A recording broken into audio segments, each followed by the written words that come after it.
Okay, so what we're going to do here is we're going to just go through and kind of do the resets and recalibrations for the usual areas throughout the pelvis and spine that get out of sync or stuck. So we want to kind of loosen things up so that they can settle into a normal neutral position, or if you're moving, they will move with you and not cause pain or catching. So the first thing we're going to do is actually we're going to reset the pelvis, because that's down at the bottom when you're sitting especially. So this one's really easy. It's the muscle energy technique. You're going to push your knees out gently against your hands 5 to 6 seconds. Don't overpower your arms with your legs because they are stronger. You should feel this on the outside of your hips. You're going to go on the inside, squeeze in. Feel the inner muscles here that connect up to the pelvis there in the pubic area. And what we're actually trying to reset here is the pubic symphysis, where the two halves of the pelvis meet in the pubic area there. It's actually a little disc, and it's the weakest point of the pelvis that can get shifted out of sync there.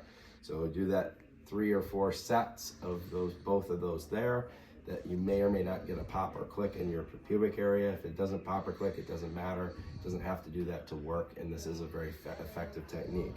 That also sinks in with being able to shift and adjust the pistons here. So you want your knees to be level, but more importantly, you want your pelvis, the two halves here, to be level, even the two halves of the bucket. Because if you did have, say, a slight leg length discrepancy, that may skew how your legs look. But for most people, they're going to be pretty even through the knees and the pelvis both.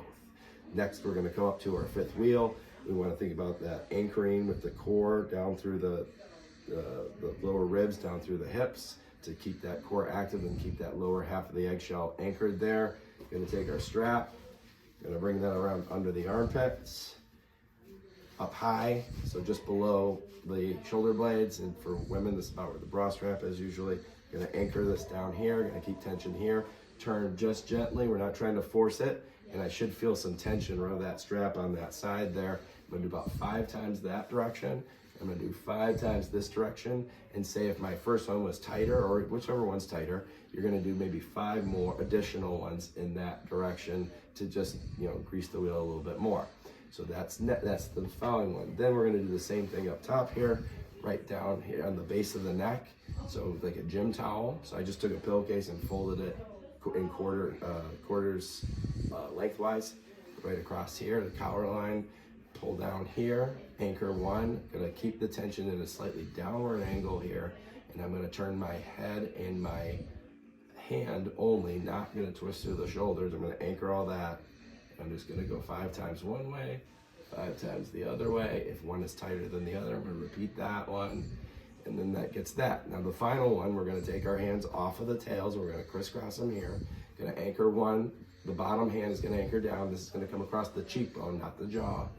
Here, and I'm going to turn my head with my hand again, not my shoulders, and I'm going to turn my eyes only to the opposite direction for a few seconds. Then I'm going to look back to the way I'm going and see if I can gently guide for more range of motion there.